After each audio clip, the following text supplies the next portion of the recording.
All right, one thing I wanted to show you, just so you learn from my mistake, when I stuck my stickers on my parchment, I did a little too close. So make sure each sticker has their own space so that you can bubble cut around each. This one's okay, it just won't have as much of a bubble cut around his antenna. All right, and before you take your stickers home, you're gonna photograph them.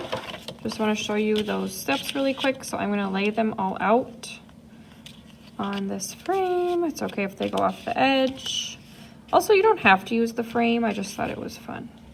You could just put it on a tabletop anywhere, or on the floor too would be a great background. So here are all my stickers, and then I would go to Artsonia to post.